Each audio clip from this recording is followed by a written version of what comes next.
Okay guys, so today I'm going to be reading pages 20 and 21. I'm sorry I'm so late to this, but I've had so many issues these past couple weeks, but I'm finally doing it. Okay, here we go. Then Sarah, Abram's wife, took Hagar her maid, the Egyptian, and gave her to her husband, Abram, to be his wife, after Abram had dwelt 10 years in the land of Canaan. So he went into Hagar, and she conceived. And when she saw that she had conceived, her mistress became despised in her eyes. Then Sarah said to Abram, My wrong be upon you. I gave my maid into your embrace, and when she saw that she had conceived, I became despised in her eyes. The Lord judge between you and me. So Abram said to Sarah, Indeed your maid is in your hand. Do to her as you please. And when Sarah dealt harshly with her, she fled from her presence. Now the angel of the Lord found her by a spring of water in the wilderness, by the spring on the way to Shur. And he said, Hagar, Sarah's maid, where have you come from, and where are you going? She said, I am fleeing from the presence of my mistress, Sarah. The angel of the Lord said to her, Return to your mistress, and submit yourself under her hand. Then the angel of the Lord said to her, I will multiply your descendants exceedingly, so that they shall be counted for a multitude. And the angel of the Lord said to her, Behold, you are with child, and you shall bear a son. You shall call his name Ishmael, because the Lord has heard your affliction. He shall be a wild man. His hand shall be against every man, and every man's hand against him. And he shall dwell in the presence of all his brethren. Then she called the name of the Lord who spoke to her. You are the God who sees. For she said, Have I also here seen him who sees me? Therefore the well was called Bir Lahai Roi. Observe, it is between Kadesh and Bered. So Hagar bore Abram a son, and Abram named his son, whom Hagar bore, Ishmael. Abram was 86 years old when Hagar bore Ishmael to Abram. The sign of the covenant.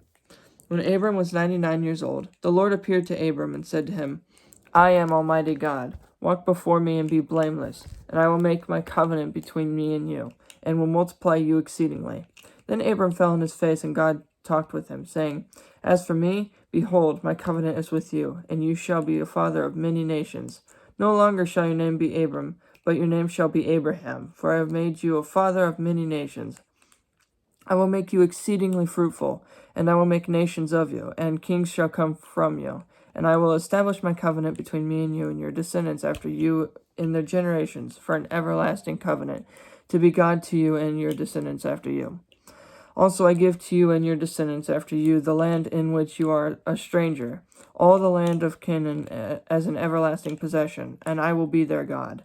And God said to Abraham, As for you, you shall keep my covenant, you and your descendants after you throughout their generations. This is my covenant which you shall keep, between me and you and your descendants after you. Every male child among you shall be circumcised, and you shall be circumcised in the flesh of your foreskins, and that shall be a sign of the covenant between me and you. He who is 8 days old among you shall be circumcised, every male child in your generations. He who is born in your house or bought with money from any foreigner who is not your descendant.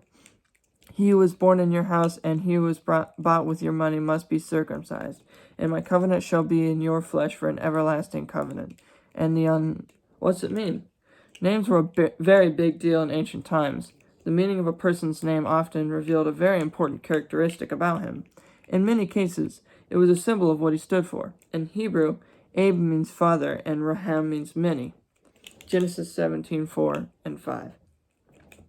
Circumcised male channel, who is not circumcised in the flesh of his foreskin, that person shall be cut off from his people. He has broken my covenant. Then God said to Abraham, As for Sarah, your wife, you shall not call her name Sarah, but Sarah shall be her name. And I will bless her, and also give you a son by her. Then I will bless her, and she shall be a mother of nations. Kings of peoples shall be from her. Then Abraham fell on his face and laughed, and he said in his heart, Shall a child be born to a man who is 100 years old? And shall Sarah, who is 90 years old, bear a child? And Abraham said to God, Oh, that Ishmael might live before you. Then God said, No, Sarah your wife shall bear you a son, and you shall call his name Isaac. I will establish my covenant with him for an everlasting covenant, and with his descendants after him. And as for Ishmael, I have heard you. Behold, I have blessed him, and will make him fruitful, and will multiply him exceedingly. He shall beget 12 princes, and I will make him a great nation. But my covenant I will establish with Isaac, whom Sarah shall bear to you at this set time next year." Then he finished talking with him, and God went up from Abraham.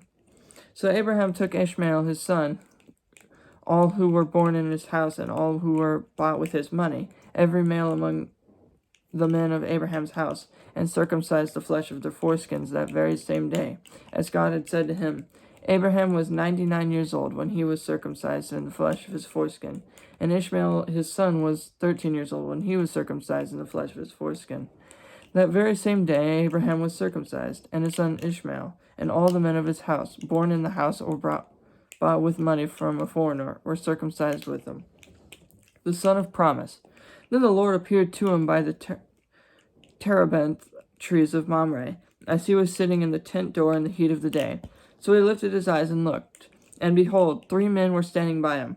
And when he saw them, he ran from the tent door to meet them, and bowed himself to the ground, and said, "My Lord, if I have now found favor in your sight, do not pass on by your servant.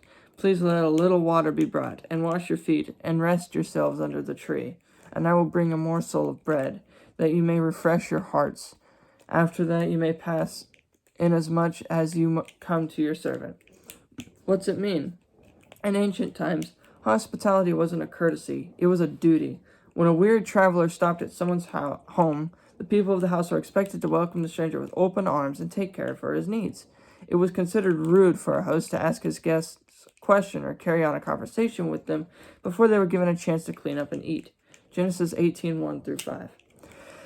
They said, "Do as you have said." So Abraham hurried into the tent to Sarah and said, "Quickly, make ready 3 measures of fine meal, knead it, and make cakes." And Abraham ran to the herd, took a tender and good calf, gave it to a young man, and he had hastened to prepare it. So he took butter and milk and the calf which he had prepared, and set it before them, and as he stood by them under the tree as they ate. And then they said to him, "Where is Sarah, your wife?" So he said, "Here in the tent." And he said, "I will certainly return to you according to the time of life. And behold, Sarah your wife shall have a son." Sarah was listening in the tent door which was behind him. Now Abraham and Sarah were old, well advanced in age, and Sarah had passed the age of childbearing. Therefore Sarah laughed within herself, saying, "After I have grown old, shall I have pleasure, my Lord, being old also?" And the Lord said to Abraham, "Why did Sarah laugh, saying, 'Shall I surely bear a child since I am old?' Is anything too hard for the Lord? At the appointed time I will return to you according to the time of life, and Sarah shall have a son." But Sarah denied it, saying, "I did not laugh," for she was afraid. And he said, "No, but you did laugh." All right, so that is 20 and 21. See y'all next week.